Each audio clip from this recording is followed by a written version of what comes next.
O Trilhas da Democracia de hoje debate a democratização da Universidade Pública Brasileira. Os nossos convidados são Carla Acioli, professora do Programa de Pós-Graduação em Educação Contemporânea do campus do Agreste da Universidade Federal de Pernambuco, e Danilo Vital, pedagogo e mestre em Educação Contemporânea no campus do Agreste da Universidade Federal de Pernambuco. Carla, Danilo, sejam muito bem-vindos ao Trilhas da Democracia. Carla, eu começaria fazendo a seguinte pergunta a ti. Nesses anos de interiorização da Universidade Pública Brasileira, da Universidade Pública Federal Brasileira, e no caso específico do Estado de Pernambuco, como é que você avalia as experiências de interiorização que acabaram gerando a criação do campus do Agreste, que fica localizado na cidade de Caruaru, mas também o campus de Vitória? Olá, Marcos, um prazer estar, poder conversar com vocês. Se a gente observar o mapa das universidades no Brasil, Minas Gerais tem 7 universidades, ou tem ainda, 7 universidades interiorizadas. Pernambuco, até o programa de interiorização se efetivar, não tinha nenhuma. Então, o interior, o ensino superior no interior de Pernambuco, quem ofertava predominantemente era o setor privado, as faculdades privadas, não eram universidades, ou autarquias municipais também, mais pequenas, como faculdades. Então, a interiorização da Universidade Federal, no Agreste, com campus de Vitória e de Caruaru, democratiza o acesso ao ensino superior, democratiza com muita qualidade, porque ele vem acompanhado do ensino, das oportunidades de pesquisa e de extensão também. Não foram arranjos, foram uma interiorização bem pensada, do ponto de vista que vem desde da estruturação do campus, da estruturação física mesmo, da construção desses campos,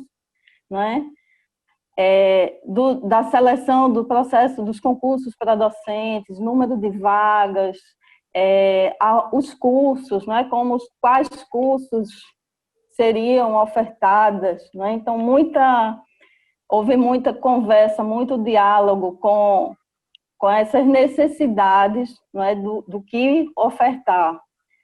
E, sobretudo, também eu acho que muito positivo são a configuração curricular desses cursos, que o trabalho de Danilo, ele salienta, ele emerge dos dados dele essa configuração curricular, que não é só você garantir o acesso, você ter a vaga, ter o SISU, mas é como esses estudantes, ele vai ser dada a oportunidade a ele de se manter estudando, não só a política de assistência estudantil com as bolsas, não só do ponto de vista econômico, mas também a configuração curricular que permite que esse aluno, que esses estudantes, eles se filiem ao curso que escolheram. Então, com currículos, o curso de comunicação, que é voltado para a produção cultural, considerando muito a região do Agreste, uma região de música, de muita arte, o curso de medicina, que é o núcleo de ciências da vida, que existiu muito diálogo com o curso de medicina de Recife, que é um curso antigo, tradicional, mas o nosso curso tem uma proposta curricular, que foi o nosso primeiro coordenador de curso foi um professor daqui do Recife, mas ele tem uma configuração diferenciada, Então, isso permite também que os estudantes possam enfrentar outras adversidades, né, como a econômica, por exemplo, né, se Então, manter no... Carla, a sensação que eu tenho quando você fala é que, diferentemente da expansão desenfreada das faculdades privadas, que seguiram e continuam a seguir a lógica mercantil, é claro isso, né? A expansão, o processo de interiorização, a formação dos cursos se deu das universidades públicas federais se deu de maneira planejada, programada, procurando atender às demandas da microrregião onde foram instalados esses campi, né? É isso mesmo? Essa impressão ela se confirma na sua experiência? Se confirma com a nossa experiência, ela é confirmada assim, né? Então há muito cuidado do todo o campus, né? Eu acho que é muito comum nós, professores, escutarmos de outros colegas de outras universidades, quando a gente tem um contato, que troca uma ideia, faz, poxa vida, como vocês são entusiasmados com o campus, com o projeto, né, vinculados aos seus cursos. Então, isso é muito comum e a gente acredita nesse projeto, né? Ele tem dado, confirma os resultados. Eu acho que as histórias, os relatos da pesquisa de Danilo, eles dão para a gente essa dimensão, né, de que você criou a oportunidade, não é? Garante direito, não só o direito ao ensino superior, mas o direito a você ser quem é, não é? Tanto que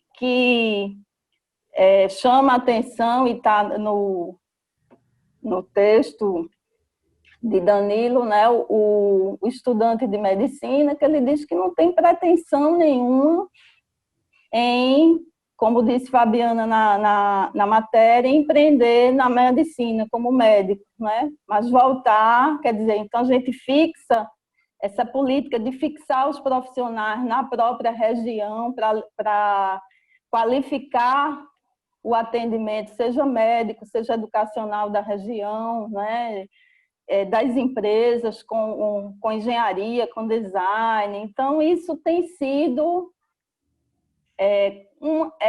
tem dado resposta, né? Os nossos egressos, eles têm se fixado, parte deles, na própria região, né? Tem contribuído com o desenvolvimento da própria região. Falemos um pouco, então, agora com o autor da dissertação, né?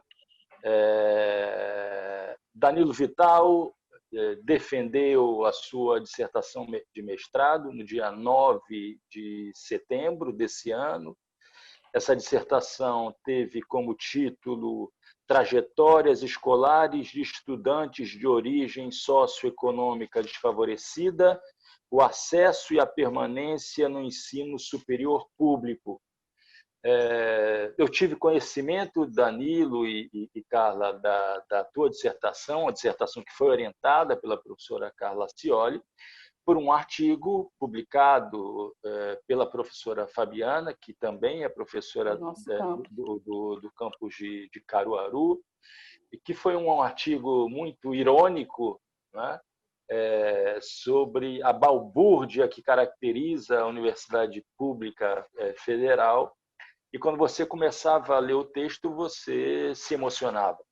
O texto foi extremamente emocionante e o artigo se baseia na tua dissertação de mestrado, Danilo. Então, eu gostaria de te pedir que falasse um pouco do teu objeto de estudo, não é? Quais foram os problemas principais que você se propôs a resolver e as tuas conclusões. Obrigado, Modarim, pela oportunidade da gente estar debatendo um tema tão relevante para a sociedade, que é a questão da interiorização das universidades públicas federais. E aí é nesse contexto que surge a minha proposta de pesquisa do mestrado. eu, no meu trabalho de conclusão de curso, eu já havia abordado essa temática com os estudantes do curso de Pedagogia aqui do Centro Acadêmico do Agreste. E aí, a partir de toda a discussão que eu fiz no meu TCC, eu tive a curiosidade de saber como se dá a trajetória escolar dos estudantes nos cursos, em outros cursos. E aí nós entramos nesse debate sobre a trajetória escolar, mas também a gente queria saber um pouco da experiência universitária desses estudantes que ingressam aqui no CAA. E aí a gente sai um pouco do campo da pedagogia e a gente vai para os cursos mais concorridos aqui do centro acadêmico, que são Medicina, Engenharia Civil e o curso de Comunicação Social. A gente utilizou como critério a nota de corte.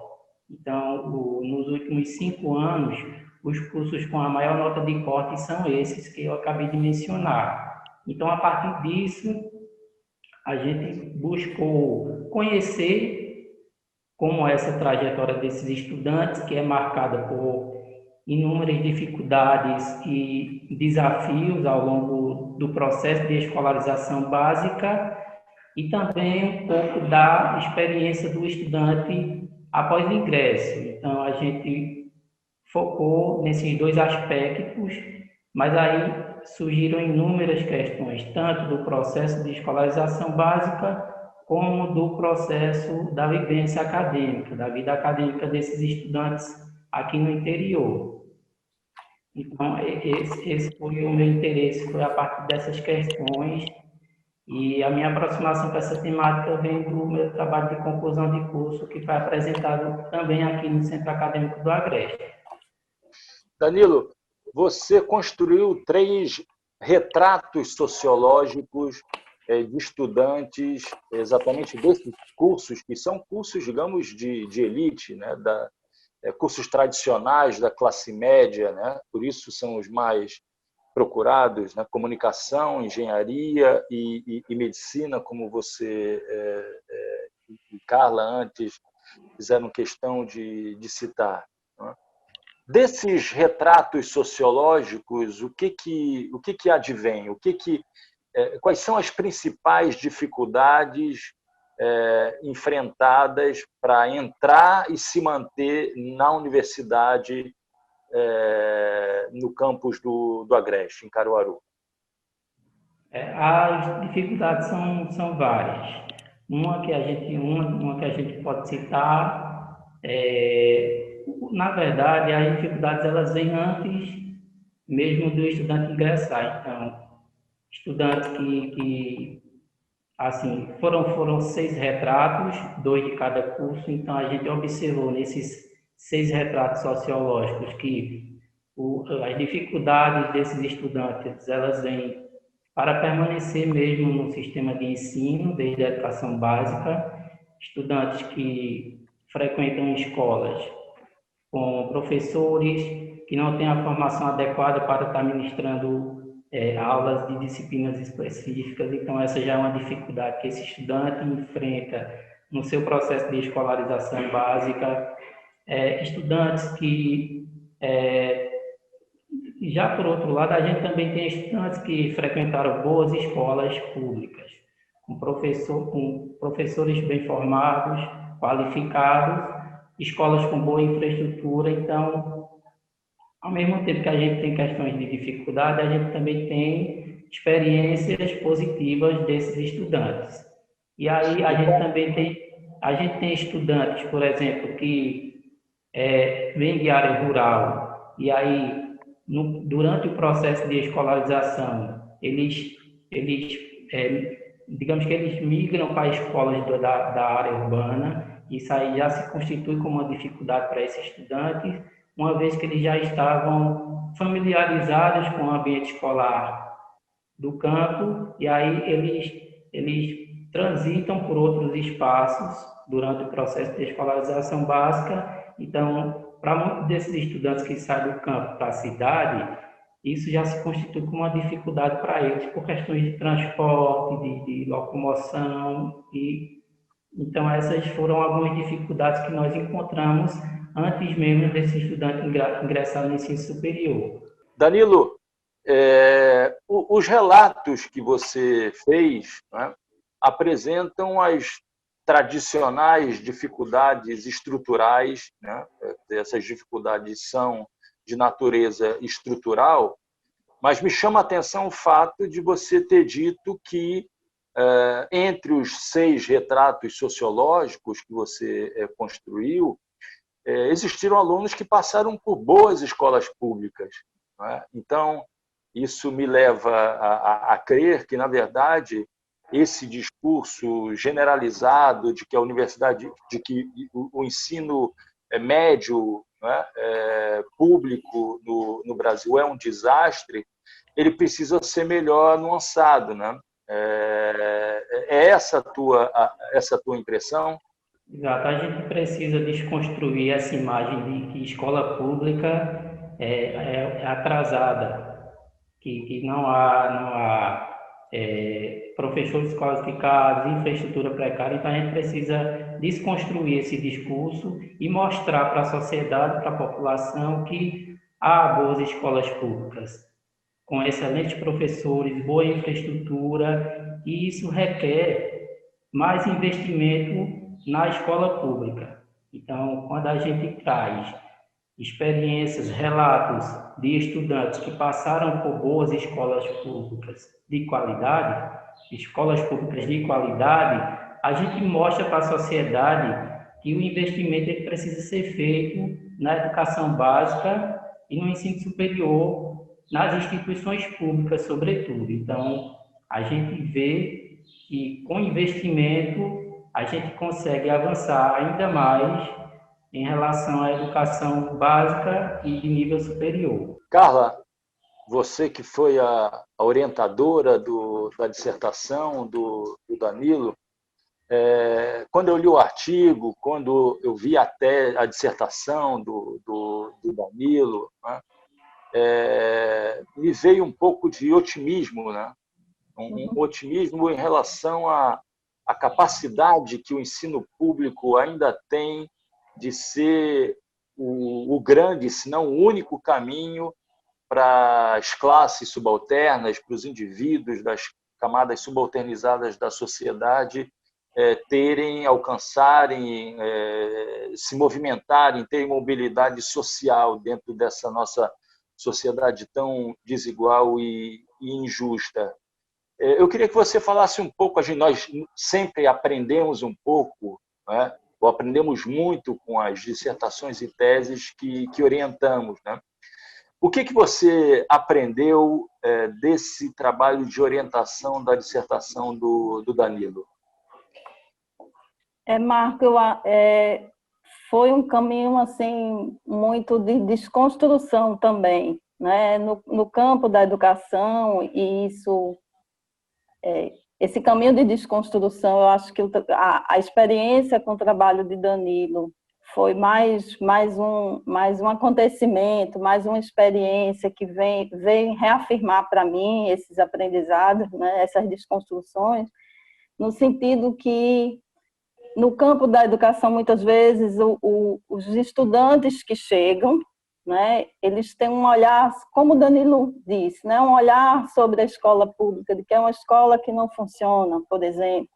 Um olhar sobre essas famílias, né, que os estudantes não aprendem, porque essas famílias vêm com um discurso muito estereotipado, inclusive, que são famílias desestruturadas, né? E o trabalho de Danilo, porque é uma imersão na vida dessas pessoas, né? A metodologia dos retratos sociológicos, né?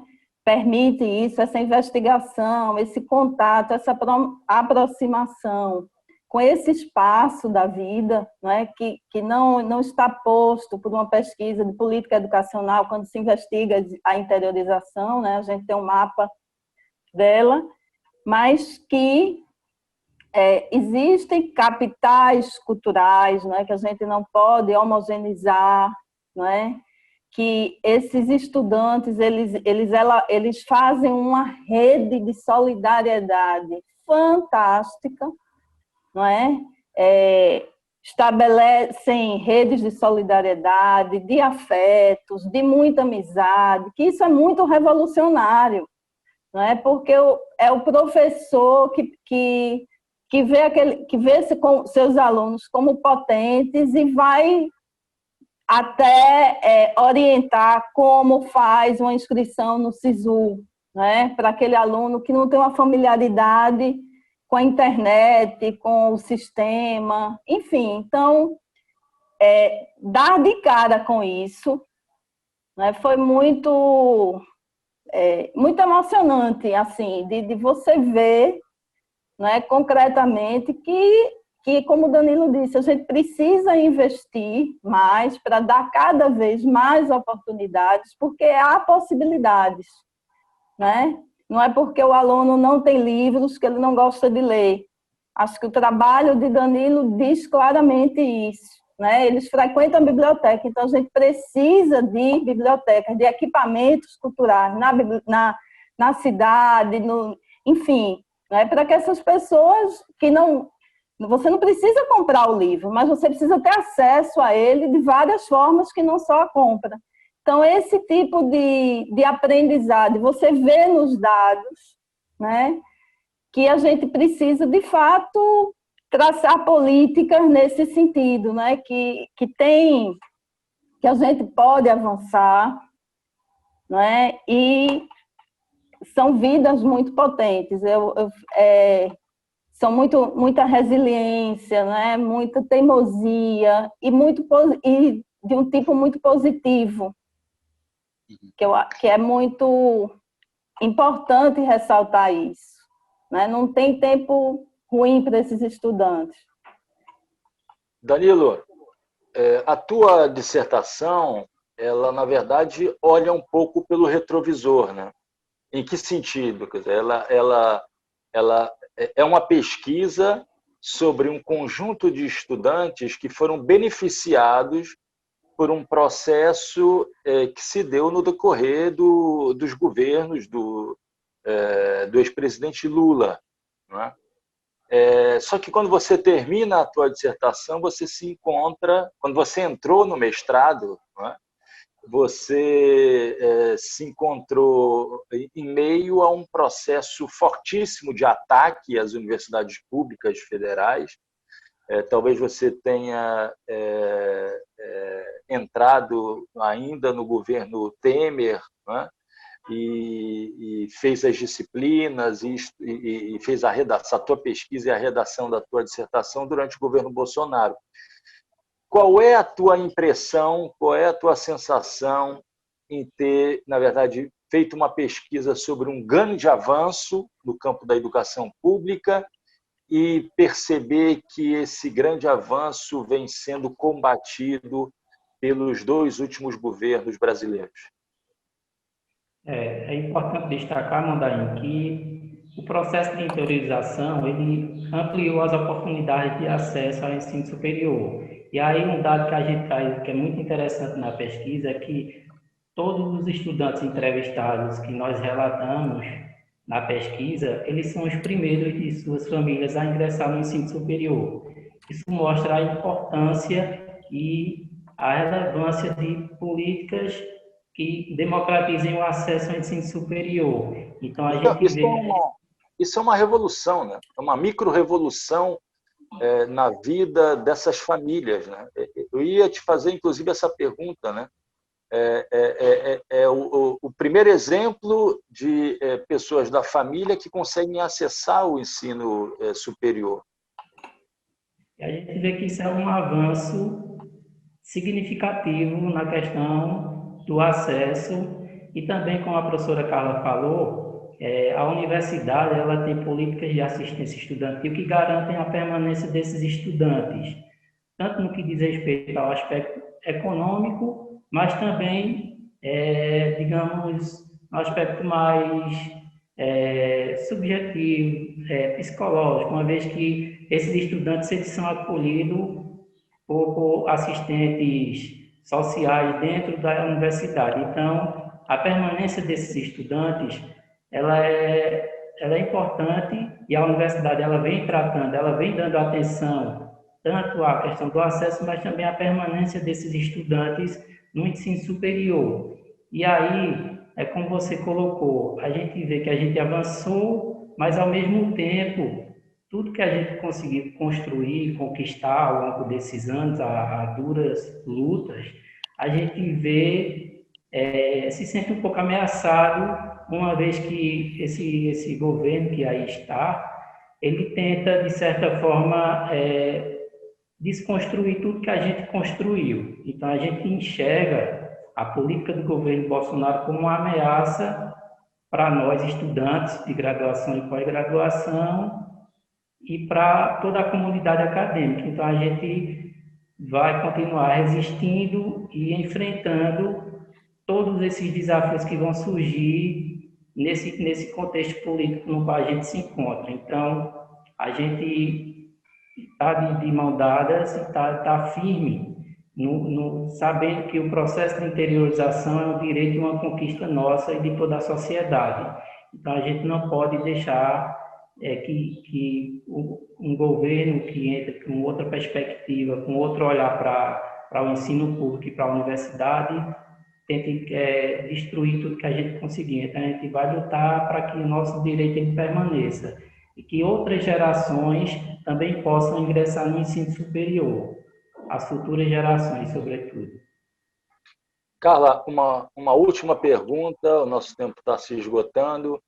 Qual é o ânimo dos professores, dos docentes do campo, do Centro Acadêmico do Agreste, diante dessa ofensiva destruidora do governo Bolsonaro? Eu acho que Danilo descreve bem o ânimo dos estudantes e dos professores, né? Assim, a gente tem a dimensão da destruição que tem ocorrido, né, dos programas, o corte de bolsas, não só bolsas de assistência estudantil, bolsa para pesquisa, o que inviabiliza muito a pós-graduação, né, e a própria graduação. Mas resultados como esses e como outras pesquisas que têm sido feitas na universidade, em outras áreas, né, elas trazem para a gente a certeza de que é preciso e de que vale a pena continuar nessa luta, fazendo cada vez mais a universidade. Eu finalizo esse Trilhas da Democracia de hoje pegando emprestado a dose de ironia que a professora Fabiana, que é do Núcleo de Comunicação e Design do campus de Caruaru, utilizou no seu artigo.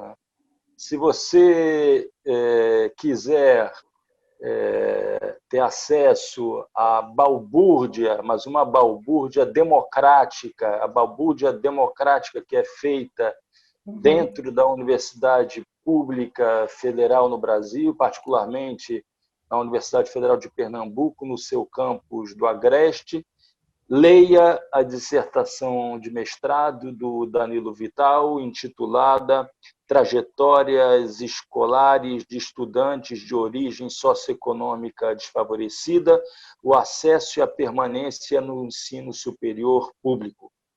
Danilo, muito obrigado. Carla, muito obrigado. E o Trilhas da Democracia volta na próxima semana, sempre debatendo temas relativos à defesa da democracia e dos direitos humanos. Até lá.